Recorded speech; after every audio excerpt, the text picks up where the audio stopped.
প্রধানমন্ত্রী, নির্বাচনের আগে আমরা দেখেছি যে মার্কিন সাম্রাজ্যবাদ সহ বিভিন্ন দেশ এই নির্বাচনকে বানচাল করার জন্য, নির্বাচন যাতে না হয়, অর্থাৎ সারা বিশ্ব বেশিরভাগ দেশই নির্বাচন নিয়ে একটা সংশয়, সন্দেহ এবং চক্রান্ত ষড়যন্ত্র ছিল। সেই অবস্থা উপেক্ষা করে, সেই অবস্থা আপনি ওভারকাম করে একটি সুন্দর নির্বাচন দিয়েছেন, যে নির্বাচন শান্তিপূর্ণ, অবাধ হয়েছে।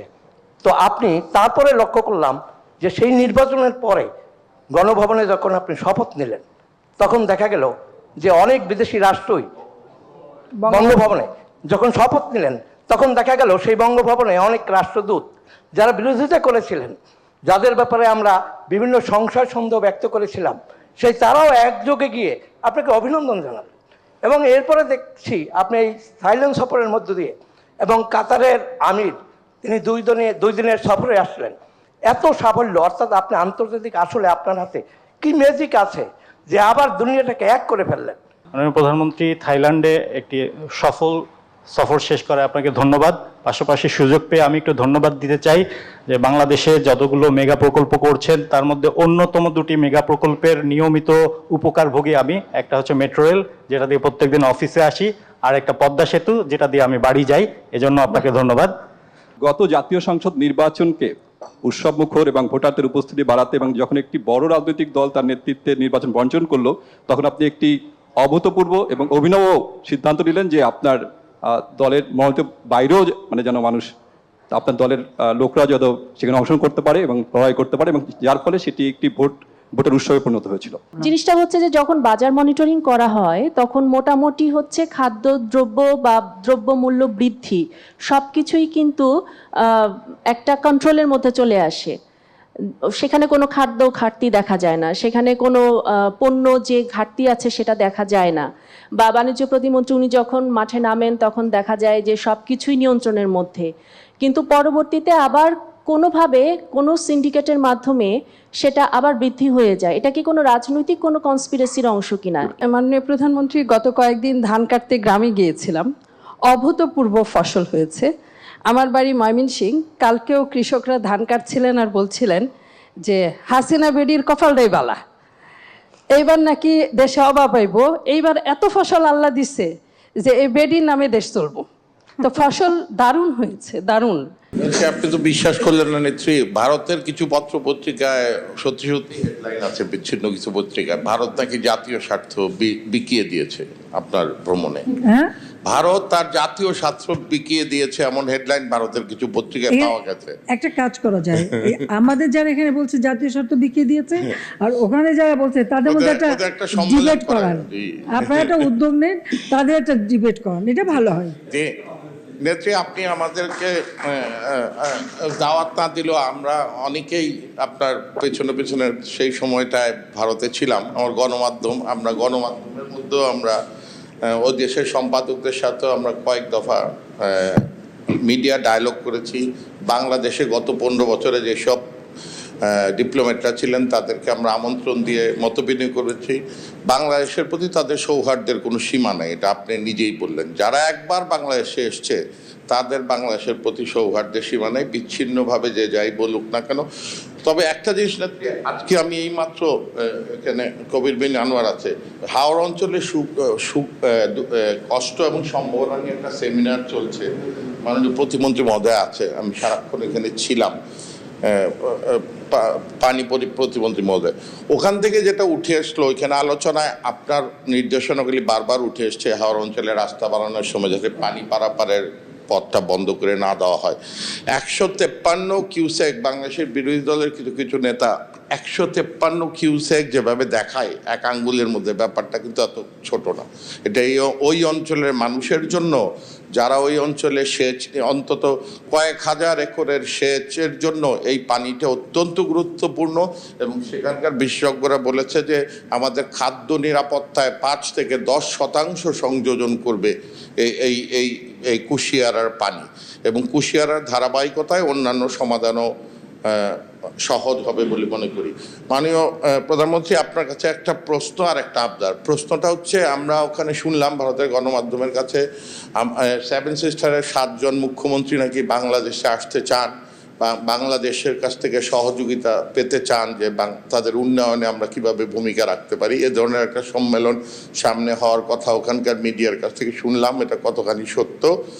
আর হচ্ছে, আপনি বিজনেস কমিউনিটিকে আপনার সাথে নিজের পয়সায় যাওয়ার অধিকার দিয়েছেন, আমাদের সম্পাদকদেরকেও আমাদের এন্টোরেজ নিজের পয়সায় যাওয়ার অধিকার দেন, কেননা পিপল টু পিপল কন্ট্যাক্ট আমরা না গেলে হবে না নেত্রী।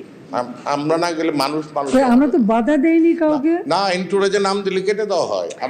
না না না, দাঁড়ান, আমি একটা কথা বলি। আমাদের নাম দিতে হবে নিজ খরচে। তো ঠিক আছে, আপনারা একটা কাজ করেন, আপনারা যারা সাংবাদিকরা, আপনাদের তো সংগঠন আছে, আপনাদের সম্পাদক মন্ডলী সংগঠন আছে, আপনাদের টেলিভিশনের সংগঠন আছে, সাংবাদিকদের সংগঠন আছে। তো বিজনেস কমিটি যেটা করে, তারা একটা তালিকা তৈরি করে আমাদের দেয়, সেখান থেকে হয়তো আমরা কতজন ওখানে যেতে পারি, বা এক একটা অনুষ্ঠান হিসাব করে আমরা সেইভাবেই তাদেরকে বলি যে আপনারা এতজন নেন, তারপর সেভাবে যেতে পারি না। কিন্তু বাধা কোথায় যায়? আমাদের একটা তালিকা, কারণ আমরা না গেলে নেত্রী পিপল টু পিপল কন্ট্যাক্ট কে করবে? থ্যাংক ইউ নেত্রী। ঠিক আছে। মাননীয় প্রধানমন্ত্রী, আমার নাম ফারজানা রূপা, আমি 71 টিভিতে কাজ করি। অর্থ পাচার নিয়ে আপনার কাছে জানতে চাই। অর্থ পাচারের সবচেয়ে বড় মহোৎসব আমরা দেখেছি হাওয়া ভবনের মাধ্যমে, যদিও তারা এখন অর্থ পাচার নিয়েই কথা বলে, নানান প্রসঙ্গ তুলে। সুইজারল্যান্ডের ব্যাংকের প্রসঙ্গ এসেছে। সর্বশেষ আমরা দেখলাম যে করোনা মোকাবেলার যে সফলতা, সেটা অনেকখানি ম্লান হয়ে যাচ্ছে ডলার সংকটের কারণে। আমাদের কাছে খুব ছোট্ট একটা খবর, খুব বড় করে আমরা কেউ দেখাইনি, কিন্তু গুরুত্বপূর্ণ মনে হয়েছে। সিআইডি গত সপ্তাহে এটা নিয়ে কাজ করতে গিয়ে 16 জনকে গ্রেপ্তার করেছে, এবং এই 16 জনের যে বক্তব্যটা সামনে এসেছে, মোবাইল ব্যাংকিং, এই 16 জনই বিকাশের নানান পর্যায়ের এজেন্ট, কর্মকর্তা, কর্মচারী, যারা 75,000 কোটি টাকা পাচার করেছে। এবং বলা হচ্ছে সিআইডির পক্ষ থেকে তাদের প্রাথমিক তদন্তে এটা 500 গুণ এর চেয়ে বেশি টাকা এই প্রক্রিয়ায় পাচার হওয়ার শঙ্কা তারা করছে। যখন নির্বাচন সামনে, তখন আমরা দেখি এই সব মাধ্যমে, অনানুষ্ঠানিক মাধ্যমে জঙ্গিবাদের অর্থ যায়, লন্ডনে অর্থ যায়। ফলে এই খাতগুলোকে, বিকাশ সহ অন্যান্য যে প্রতিষ্ঠানগুলোকে আছে, বৃহত্তর জায়গা থেকে নজরদারি আওতায় আনা হবে কিনা, এবং অর্থ পাচার নিয়ে আপনার বক্তব্য জানতে চাই। মাননীয় প্রধানমন্ত্রী, আপনাকে ধন্যবাদ। মাননীয় প্রধানমন্ত্রী, আমার নাম দীপ আজাদ, আমি নাগরিক টিভিতে কাজ করি, আমি ফেডারেল সাংবাদিক ইউনিয়নের মহাসচিব। আপনার লিখিত বক্তব্যের অর্জনের বাইরেও ভারতীয় গণমাধ্যম একটা অর্জন দেখেছে, সেটি হচ্ছে আপনার জামদানি কূটনীতি। দিল্লিতে একটি বাংলাদেশি জামদানির একটি আপনার মেলা চলছিল, কিন্তু আমরা যেটা জেনেছি যে সেখানে প্রথম দিকে খুব বেশি আগ্রহ ছিল না ওখানকার ক্রেতাদের। আপনার সফরের দ্বিতীয় দিনে, মানে আপনার প্রথম এবং দ্বিতীয় দিনে, আপনার ভারতীয় গণমাধ্যমে আপনার ছবি দেখে, আপনার জামদানির ছবি দেখে সেখানে ক্রেতাদের ভিড় জমে। আমি জানতে চাই যে এই কূটনীতির সুফল বাংলাদেশ কিভাবে তুলবে, বা কোনো পরিকল্পনা আছে কিনা? ধন্যবাদ মাননীয় প্রধানমন্ত্রী। অভিনন্দন জানাচ্ছি। আজকে 25শে জুন পদ্মা সেতু উদ্বোধনের 2য় বর্ষপূর্তি হচ্ছে। আপনার চ্যালেঞ্জে জাতি পদ্মা সেতুর যে সুফল পাচ্ছে, সেটি কেবল বলার অপেক্ষা রাখে না। আমরা বেশ সারা জাতির কাছে একটি জিনিস শুনেছি, যে আপনার যে সুদূর প্রসারী চিন্তা এবং আপনার যে নিজের নেওয়া যে চ্যালেঞ্জ আপনি করতে পেরেছেন, এজন্য আপনাকে ধন্যবাদ জানাচ্ছি। মাননীয় প্রধানমন্ত্রী, আপনাকে ধন্যবাদ। প্রথমে একটা অভিনন্দন জানাই আপনাকে। আপনি এই উপমহাদেশের সবচেয়ে বড় গণতান্ত্রিক রাজনৈতিক দলের সভাপতি হিসেবে তার 75তম বার্ষিকী পালন করলেন। এই উপমহাদেশে আমি বলি যে কিছু দল আছে যেগুলি মানে জীবিত, আর যেগুলি আছে প্রাণে বেঁচে আছে। প্রাণে বেঁচে আসা অনেক দল আছে, কিন্তু আপনার দলটি জীবিত দল। তারা বিরোধী দলের ভূমিকা রাখে, সরকারের ভূমিকা রাখে, এবং একটি রাজনৈতিক দলের নেতৃত্বে একটি দেশ স্বাধীন হয়। আপনি আপনার জীবনে এইরকম একটি দলের প্ল্যাটিনাম জুবিলিতে সব নেতৃত্ব দিলেন।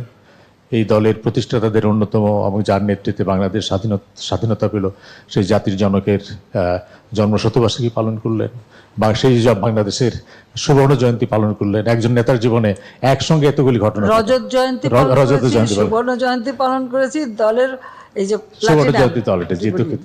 কাজে এটি একজন রাজনৈতিক নেতার জীবনে একসঙ্গে এতগুলি ঘটনা খুব কম দেখা যায়। আপনাকে, আপনার মাধ্যমে বাংলাদেশ আওয়ামী লীগের শীর্ষ থেকে তৃণমূল পর্যায়বদ্ধ যারা ত্যাগী আদর্শবাদী নেতা কর্মী আছেন, তাদের সবাইকে শুভেচ্ছা জানাই। মাননীয় প্রধানমন্ত্রী, আমরা এবার প্রথমবারের মতো 8 জন সম্পাদক এবং অন্তত 50 জন সাংবাদিক আমরা আপনার এই এন্টোরেজ এবং কাভারেজের জন্য ছিলাম, এবং আপনার 24 ঘন্টায় আপনার অসংখ্য প্রোগ্রামের সাথে আমরা তাল মিলাতে পারি নাই। তবে আমরাও চেষ্টা করেছি সেকেন্ড ট্র্যাকে আমাদের সমাজ, যারা সুশীল সমাজ বা পিপল টু পিপল কন্ট্যাক্ট বাড়ানোর জন্য আমরা রাতে প্রেস ক্লাবে একটা বড় আয়োজন করি। সেখানে আমাদের দেশের এবং ওদের মিলে প্রায় 150 সাংবাদিকরা একত্রিত হয়েছিলাম, এবং সবাই আপনার শুভাকাঙ্ক্ষী এবং মাননীয় পররাষ্ট্রমন্ত্রী তদানীন্তন তথ্যমন্ত্রী তিনি জানেন, জাতীয় প্রেস ক্লাব, দিল্লি জাতীয় প্রেস ক্লাব, ইন্ডিয়া জাতীয় প্রেস ক্লাবে বঙ্গবন্ধুর একটা বিশাল 6 ফুট আকৃতির ছবি টানানো হয়েছে, যেটা তারা আশা করে আপনি একদিন দেখতে যাবেন, এবং আমরা সবাই এর সামনে দাঁড়িয়ে ছবি তুলেছি। আরেকটা ব্যাপার, আমরা সেদিন সকালবেলা যারা ভারতে ডিপ্লোম্যাটরা এবং সুশীল সমাজের লোকজন যারা বাংলাদেশের সাথে খুবই সম্পৃক্ত তাদেরকে নিয়ে একটা ব্রেকফাস্টের আয়োজন করি। পিনাক ভট্টাচার্য, তারপর বীণা সিকরি, পঙ্কজ শরণ, রিভা গাঙ্গুলি, এরা যারাই দেশে ছিলেন, অন্যরা তো আবার যারা চাকরিতে আছে তারা বিভিন্ন দেশের অ্যাম্বাসেডার, তারা থাকতে পারেনি, যারা রিটায়ার করে সিভিল সোসাইটি তারা আপনাকে শুভেচ্ছা জানিয়েছেন, এবং আমি নিশ্চিত যে তারা বাংলাদেশেরই রাষ্ট্রদূত, তারা তাদের গভর্নমেন্টের সাথেও বাংলাদেশের ভালোর জন্য, তিস্তার পানির জন্য বাংলাদেশের মানুষকে হয়ে তাদের যুদ্ধ করে, তারাও আপনাকে শুভেচ্ছা জানিয়েছেন। মাননীয় প্রধানমন্ত্রী, আপনাকে বিশেষভাবে ধন্যবাদ। আমরা শুধু ভারতের একটি পত্রিকাও তো দেখলাম না যে আপনি যে ভারতের মধ্য দিয়ে এনার্জি ট্রানজিট তৈরি করে জলবিদ্যুৎ নিয়ে আসছেন নেপাল, যেটা ভুটান থেকেও শুরু হবে, সে নিয়ে দেশ বিক্রির কোনো কথা দেখলাম না। তবে আমরাও আপনাকে অভিনন্দন দেই না, আপনার বড় কষ্টের জায়গাটা বুঝতে পারি, আপনাকে এজন্য অভিনন্দন। ভারত কখনোই তার মাটির উপর দিয়ে ধরনের এনার্জি ট্রানজিট কখনো করেনি, বরং আমাদের দেশের উপর দিয়ে এবং দেশের ভেতর দিয়ে, তাদের দেশের ভেতর দিয়ে যে রেল লাইন রিংগুলি পুনঃপ্রতিষ্ঠা হয়েছে সেজন্য আপনার ধন্যবাদই প্রাপ্য, কিন্তু আমরা নানা কথা বলছি। আরেকটি ব্যাপার নেত্রী, আমাদের স্বীকার করতেই হবে মাননীয় প্রধানমন্ত্রী যে ডক্টর ইউনূসের বিষয়টি আমরা সাংবাদিক সমাজের যথেষ্ট এক্সপোজ করে তুলতে পারছি না। তার যে অপরাধের মাত্রা অনেক বিস্তৃত, 5,000 টাকা দিতে না পারলে টিনের চাল খুলে নিয়ে যায়, অথচ মাইক্রো ক্রেডিট ব্যাংক যেটা ম্যান্ডেট দিয়ে তৈরি ভূমিহীনদের লোন দেওয়ার জন্য, সেখান থেকে তার পৈতৃক প্রতিষ্ঠান দুলামিয়া প্রিন্টিংকে, যেখানে নিজে ডিরেক্টর, তার বাবা চেয়ারম্যান, লোন দিয়েছে 10 কোটি, বেড়ে হয়েছে 20 কোটি, সেখানে চাল খুলে আনেনি, ওয়েভার দিয়েছে, ঋণ খেলাপিদের মৌকুফ করেছেন তিনি। এই জাতীয় জিনিসগুলি সাংবাদিকদের নোট করে নেওয়া উচিত ভালো করে। এই জাতীয় জিনিসগুলি আমরা বিশ্বের দরবারে তুলতে পারি না। আরেকটা জিনিস নেত্রী, এই অর্থে আপনার একটু দায় আছে যে ডক্টর ইউনূসকে ব্র্যান্ডিং এর যে পরিকল্পনা আপনিও কম বেশি ব্যবহৃত আপনিও তার মাইক্রো ক্রেডিট সামিটে যে হাজিরে, ডক্টর ইউনূস আসলে গুচি লুই ভিউটনের মতো একটা ব্র্যান্ড। 25% হচ্ছে খরচ, 75% হচ্ছে বিজ্ঞাপন, এর মাধ্যমে এ ধরনের ব্র্যান্ড তৈরি করা হয়। এই ব্র্যান্ড পৃথিবীর 3 দেশে তৈরি করা হয়েছিল। 111 আমলে ডক্টর ইউনূসকে বাংলাদেশের প্রধানমন্ত্রী বানাবে, আল বারাদে অ্যাটমিক এনার্জির একজন আল বারাদেকে মিশরের রাষ্ট্রপতি বানানোর জন্য তাকেও নোবেল দেওয়া হয়েছিল। ইরানের এক ভদ্র মহিলা শিরিন আবাদি, তাকেও নোবেল দেওয়া হয়েছিল ইরানের রাষ্ট্র ক্ষমতা গ্রহণ করার জন্য। 3 জনের একজনকেও জনগণ গ্রহণ করে নাই। তারা নোবেল পুরস্কার দিয়ে সংকটকালে পাঠায়, এবং ডক্টর ইউনূসের ইমেইল আর SMS সম্পর্কে আপনি হয়তো তথ্যটা পাননি, উনি 5টি উত্তর পেয়েছিলেন, 3টি SMS, 2টি ইমেইল। উনি যে জাতিকে লিখেছিলেন আপনারা কে কে আমাকে সমর্থন করেন এবং আমার কাছ থেকে কি চান আমাকে ইমেইল এবং SMS এর মাধ্যমে জানান। তারা তো উন্নত রাজনীতিবিদ, জনসম্পৃক্ততা নাই, ইমেইল মাঝে আসতে হয়। উনি 3টি SMS আর 2টি ইমেইল পেয়েছিলেন তার সমর্থনে, মাত্র 3টি। হ্যাঁ জি, সেদিন থেকে উনি সিদ্ধান্ত নেন যে আমি সত্যি এটা জানতাম না, রাজনীতি তার পক্ষে করা সম্ভব না। এইটুকুই আপনাকে জানা। আর আরেকটা ব্যাপার নেত্রী, আপনার যে পানি নিয়ে যে চিন্তা, বঙ্গবন্ধুর যে চিন্তা, আপনি এই চিন্তাটা ভারতের মাঝেও সঞ্চালিত করেন। কিন্তু বিচ্ছিন্নভাবে তিস্তা, গঙ্গা এগুলো নিয়ে হবে না। বেসিন ভিত্তিক সামগ্রিক আপস্ট্রিমে পানি জমিয়ে রাখা, ড্রেজিং এবং ইরিগেশন সব মিলে ইন্টিগ্রেটেড চিন্তা ভাবনা যেটা আপনার মধ্যে আছে। ভারত যে কারিগরি দল পাঠাবে আপনি তাদেরকে এইটাই বলেন, এবং তাহলে সব সমস্যা একবারেই সমাধান হবে। আপনাকে অসংখ্য ধন্যবাদ। মাননীয় প্রধানমন্ত্রী, আমার নাম রাহুল রাহা, আমি নিউজ 24 টেলিভিশনে কাজ করি। আপনাকে একটা গানের লাইন মনে পড়লো বলে মাইক্রোফোনটা ধরলাম। আচ্ছা, গুড। 96 সালে আপনি নির্বাচনের আগে একটা প্রচারণা চলছিল বাংলাদেশ বিক্রি হয়ে যাবে, তখন আমাদের বড় ভাই লুৎফর রহমান রিটন একটা কবিতা লিখেছিলেন যে ইদানিং শোনা যাচ্ছে বাংলাদেশকে কারা নাকি ভাই বিক্রি করতে চাচ্ছে। বিস্মিত এক দোকানি বলে একই কথা, হায় আল্লাহ, বাংলাদেশকে মাপতে লাগবে কত বড় গাড়ি পাল্লা। সুর দিয়ে বলো। হ্যাঁ, তাহলে আমি তখন একটু সুর দিয়ে বলো। আপনাকে আমি ঘরে গিয়ে সুর দিয়ে বলবো। হ্যাঁ। এখন হ্যাঁ, ঘরে তুমি গানের সুর দিয়ে বলো। সুর দেওয়া আছে, এটা সুর করেছি এবং আমরা বিভিন্ন কালচারাল অর্গানাইজেশন যখন গিয়েছিলাম আপনার পক্ষে, এটা আমি আপনার বাসায় গিয়ে সুর দিয়ে শোনাবো। এখন একটা বাবা, প্রশ্ন, এই সেটা সবাই হচ্ছে- শুনতো। আপনি খেয়াল করেছেন ল্যান্ড বাউন্ডারি এগ্রিমেন্ট সাইনিং এর সময় কোনো ধরনের প্রতিবন্ধকতা ছাড়া ভারতের প্রত্যেকটা এমপি আপনাকে সমর্থন দিয়েছে।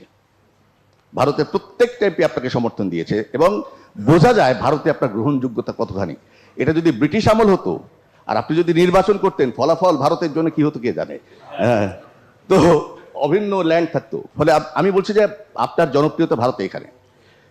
বহুদিন ধরে আমরা BBIN এর কথা শুনেছি এবং আমার খুব ইচ্ছা যে ঢাকা থেকে, আমি প্রায় 20 বছরের মতো লাইসেন্স নিয়ে বসে আছি, ঢাকা থেকে গাড়ি চালিয়ে আমি একটু পোখারায় যাব, হিমালয়ের কাছে যাব। হিমালয় থেকে সুন্দরবন হঠাৎ বাংলাদেশ, তা বঙ্গোপসাগর থেকে হিমালয় পর্যন্ত আমি গাড়ি চালিয়ে যাব, এটা আমার খুব ইচ্ছা। কিন্তু এটা এখনো পর্যন্ত হয়নি। কিন্তু রাস্তাঘাট কিন্তু তৈরি হয়ে গেছে আপনার কল্যাণে, আমাদের এই অঞ্চলের উন্নয়নের কল্যাণে। মাননীয় প্রধানমন্ত্রী, আমার নাম সোহেল হায়দার চৌধুরী। আমি দৈনিক জায়জাদিনের বার্তা সম্পাদক এবং ঢাকা সাংবাদিক ইউনিয়নের সভাপতি হিসেবে দায়িত্ব পালন করছি। যুক্তরাষ্ট্র সফরকালে আমরা আপনার অদম্য সাহসিকতা দেখেছি। আমি আপনার সফর সঙ্গে ছিলাম এবং সেখানে আপনার সম্পর্কে অত্যন্ত ইতিবাচক অনেকের মন্তব্য শুনেছি এবং আপনি যে বিগত 15 বছরে দেশটাকে একটি জায়গায় নিয়ে দাঁড় করিয়েছেন সেটি কিন্তু যুক্তরাষ্ট্রের সব দলের নেতাকর্মীরা কিন্তু স্বীকার করেন এবং আপনি যে বাংলাদেশে এখন আপনার বিকল্প নেই সেটিও কিন্তু অনেকেই মনে করেন, কোনো দলেই নেই, সেটি সবাই অন্তত মানে। আমি পীযূষ বন্দ্যোপাধ্যায়, আমি একুশে টেলিভিশনের সিইও। আপনার যে সফর আপনি বললেন, পুরো সেপ্টেম্বর মাসটাই প্রায় বলতে গেলে শরতের মাসে আমরা আপনাকে বাংলাদেশে পাইনি। আপনি বিদেশে ছিলেন এবং তার সাফল্যের কথা আপনি আজকে আমাদের শোনালেন, জাতিকে শোনালেন। আপনার জন্মদিনে কোনোবারই প্রায় আমরা দেশে আপনাকে পাচ্ছি না। আপনাকে জন্মদিনের বিলেটেড অভিনন্দন জানাচ্ছি। মাননীয় প্রধানমন্ত্রী, আমার নাম মঞ্জুরুল হাসান বুলবুল। আপনি দুইটি সফরকে নিয়ে একসাথে করেছেন। আমি দেখলাম যে আপনার জেনেভা সফরে আপনি 2 দিনে প্রায় 15টি ইভেন্টে অংশ নিয়েছেন জেনেভাতে, আর দোহাতে 2 দিনে প্রায় 10টি ইভেন্টে অংশ নিয়েছেন। তার মানে আপনার যাওয়া আসা ঘুম বাদ দিলে পরে বাকি সময়টার প্রায় প্রত্যেক ঘন্টাই কাজের মধ্যে আপনি ছিলেন। 6টা ইভেন্ট ছিল এক দিনে। আমি হিসাব করে দেখলাম এখানে আপনার বক্তৃতা থেকেই। আপনাকে অভিনন্দন। আরেকটি কথা বলতে চাই যে আপনি মানবতা নেত্রী এবং বঙ্গবন্ধু কন্যা, বারবার প্রমাণ করেছেন। এই বন্যা দুর্গত এলাকায় নিজে ছুটে গিয়েছেন এবং তাৎক্ষণিক নির্দেশ দিয়েছেন বন্যা দুর্গতদের সাহায্যের জন্য। এজন্য আপনাকে প্রতি অনেক অনেক কৃতজ্ঞতা। আর যে পদ্মা সেতু আজকে আমাদের যে স্বপ্ন ছিল এবং এটি আজকে বাস্তব, এই পদ্মা সেতু হয়েছে শুধু আপনার যে সাহস এবং আপনার দৃঢ়তা, এইটা এবং সারা বিশ্ব কিন্তু আজকে বাংলাদেশকে অন্য চোখে দেখে এবং বাংলাদেশ আবারও মাথা উঁচু করে দাঁড়িয়েছে। বারবার আপনার হাত ধরেই বাংলাদেশ মাথা উঁচু করে দাঁড়াচ্ছে এবং বাংলাদেশের মানুষকে বিশ্ব অন্যভাবে দেখে। মর্যাদার আসনে আপনি বারবার নিয়ে গেছেন বাঙালি জাতিকে। আপনার পিতা এই দেশের স্বাধীনতা দিয়েছিল, আপনি বাংলাদেশকে অন্য উচ্চতায় নিয়ে গেছেন। মাননীয় প্রধানমন্ত্রী, আজকে আমরা রাজনীতিতে যেতে চাই না, আজকে পদ্মা সেতুতে থাকি। হ্যাঁ, বিকজ আপনার সবচেয়ে প্রিয় সাবজেক্ট রাজনীতি, ওটা আমরা পারবো না।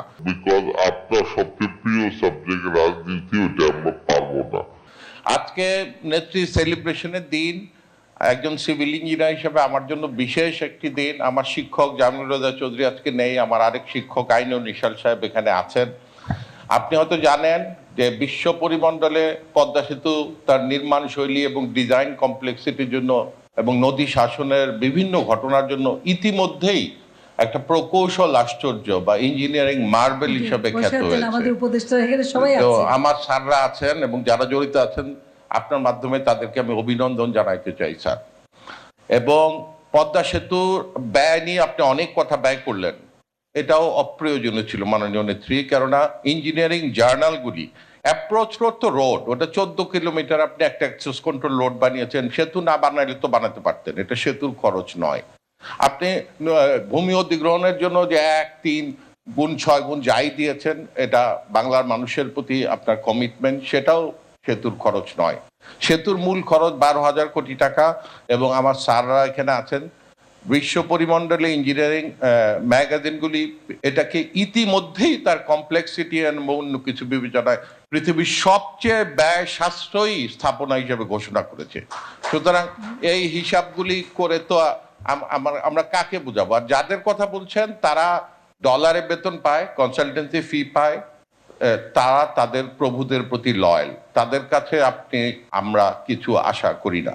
তবে তারা বদলাতে শুরু করেছে। কালকে আওয়ামী লীগের একটা গোল টেবিলে তাদেরই কেউ কেউ, আমরা বলি IIR 15 বছর, আমরা বলি রিটার্ন পিরিয়ড এত বছর, ওরা বলে না এতদিন লাগবে না।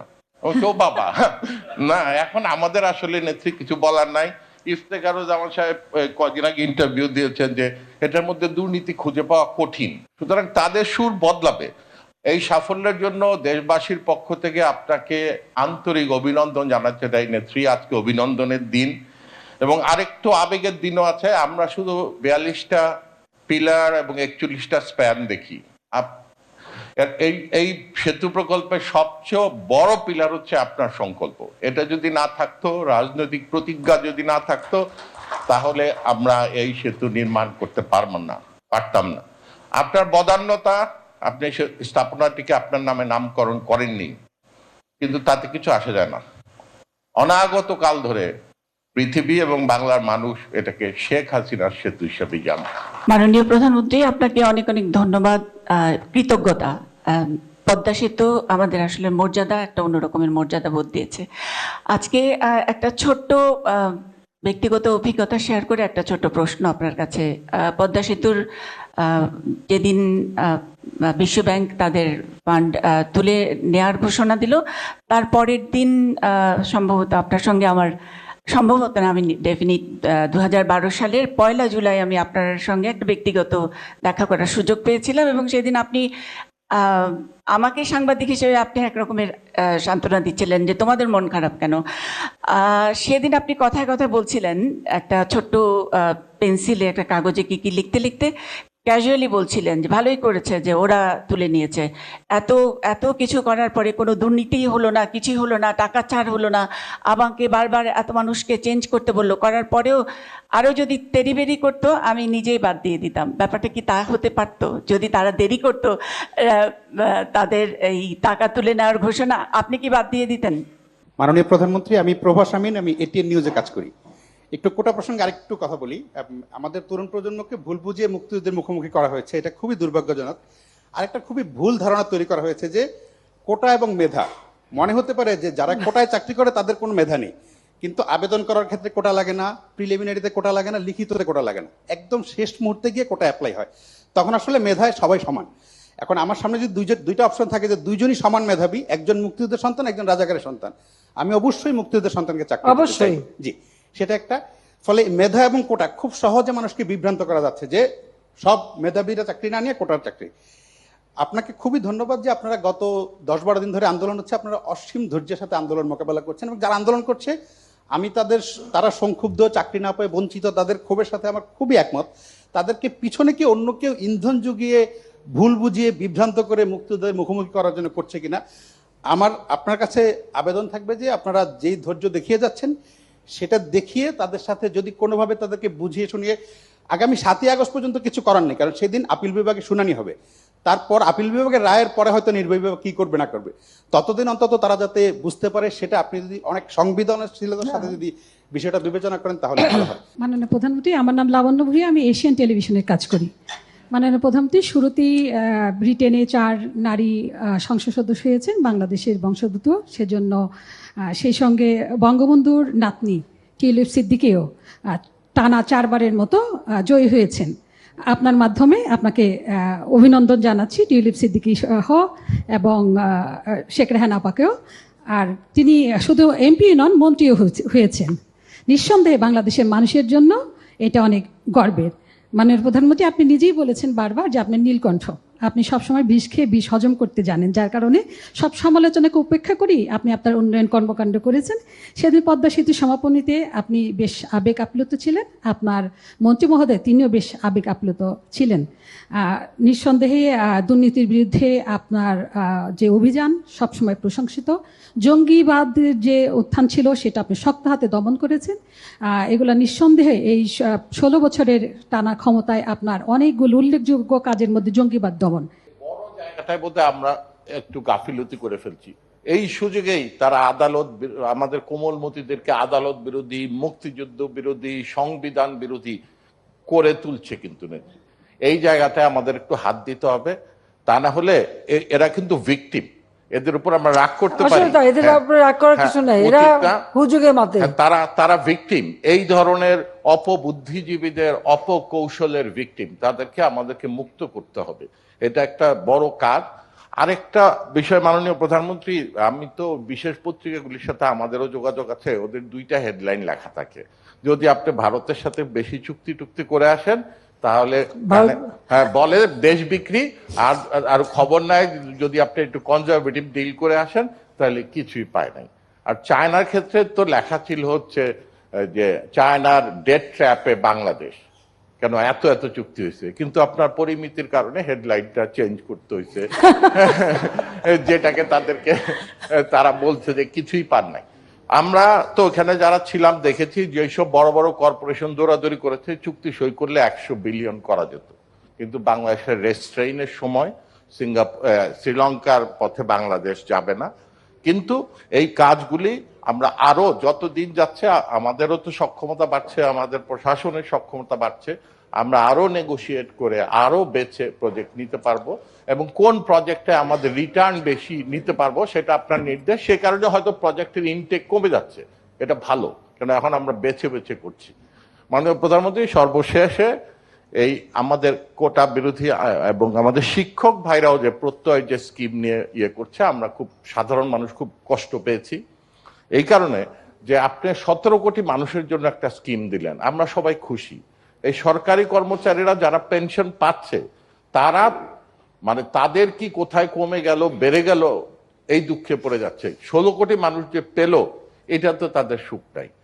তারপরেও আমি বলবো প্রশাসন এবং শিক্ষকদের মুখোমুখি করানোর একটা চেষ্টা হচ্ছে, যে কোনো স্কিম যাতে একসাথে চালু হয়, তাহলে একজন আরেকজনের বিরুদ্ধে যেতে পারবে না। একটি কথা আছে বাংলা সাহিত্যে, অত্যন্ত সুন্দর কথা, অলৌকিক আনন্দের ভার বিধাতা যাহারে দেন, বক্ষে তার বেদনা অপার। আপনার মধ্যে অলৌকিক আনন্দের ভার আপনার উপরে পড়েছে এবং একই সঙ্গে আপনার বক্ষে অনেক বেদনা।